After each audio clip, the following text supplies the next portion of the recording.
Chapter 20. Colleen walked into Carla's office. "I just came to tell you I can't talk to you," she said. "Your parents didn't sign the form?" "No, and they won't either." "You know what they said? They said it was a waste of money for the school to hire you.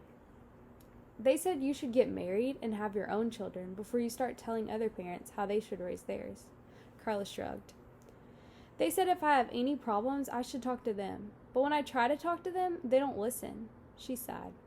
"Anyway, it doesn't matter. Jeff has lots of other friends now, besides Bradley." "8," said Carla with a smile. "So now I can invite Jeff to my birthday party without having to invite Bradley. I can invite one of Jeff's other friends. Andy's nice. I couldn't invite Bradley even if I wanted to, because Melinda is my best friend, except for Lori, and she gave Bradley a black eye." Colleen quickly covered her mouth with her hand, then slowly took it away. "That was supposed to be a secret," she said. "Melinda doesn't want anyone to know."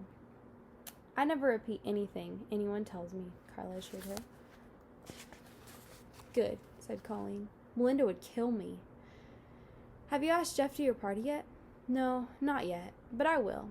I know he likes me, because he always says hello to me when I say hello to him. But then I always get so scared. I never know what to say next. I wish you could help me. Why do my parents say such bad things about you?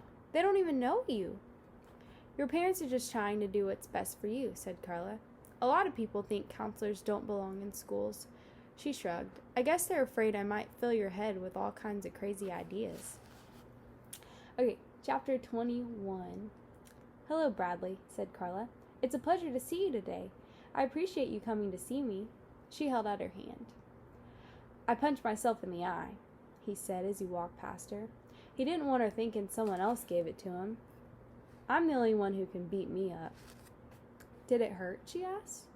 "No," he said, sitting at the round table. "Nobody can hurt me, not even me." She sat across from him. She was wearing a light blue shirt with yellow mice running all around it. The shirt was the same color as her eyes. The mice were the same color as her hair. "I wanted to hit somebody," he explained as he stared at her shirt. "But if I hit another kid, I would have gotten in trouble, so I hit myself." "Why'd you want to hit somebody?" "Because I hate him." "Who?" "Everybody." "Is that why you hate yourself? Do you hate yourself?" He didn't answer.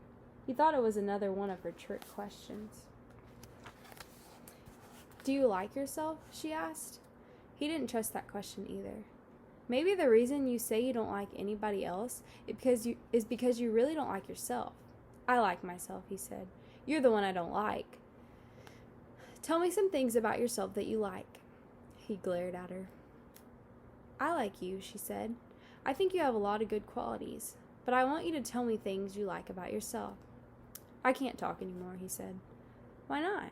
"I'm sick. The doctor said I can't talk. The more I talk, the sicker I get." "That sounds serious." "It is. I probably said too much already, and it's your fault. I'll probably throw up." Carla nodded. "Don't say another word," she said quietly. "We'll just sit together in silence. Sometimes people can learn a lot about each other just by sitting together in silence." She locked her mouth shut, then opened it to swallow the key. "You're weird," said Bradley. "A lot of people tell me that," she admitted, then put her finger to her lips. They sat together in silence. Bradley shifted in his chair. His eyes darted restlessly around the room. He put his hands behind his head and leaned back, then brought his hands out in front of him and folded them. Then he unfolded them. He didn't like sitting together in silence. He thought she was probably learning too much about him. "I can probably talk a little bit," he said. "No, I don't want you to get sick," said Carla. "I like you too much." "The doctor says I'm supposed to talk a little, just not a lot." "All right, shall we talk about school?" "No, the doctor said if I talk about school, I'll die." Carla frowned. "That's a problem," she said. "See, as a part of my job, I'm supposed to help you do better in school. But how can I help you if we can't even talk about it?" Bradley put his fingers to his chin and thought it over. "I know," he said. "Just tell everybody that you tried to help me, but I wouldn't let you. Tell them that I was too mean and nasty. That's it. Tell them I said I'd spit on you." "Oh no, I couldn't say that about you," said Carla. "You're too nice." "They'll believe you," he assured her. It doesn't matter whether they believe me or not, said Carla. I know it was a lie.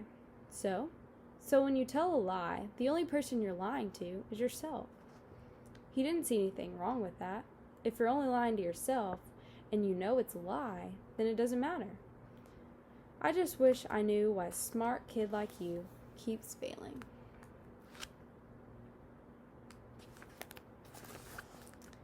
It's because Miss Ebel doesn't like me, said Bradley. Shh, said Carla.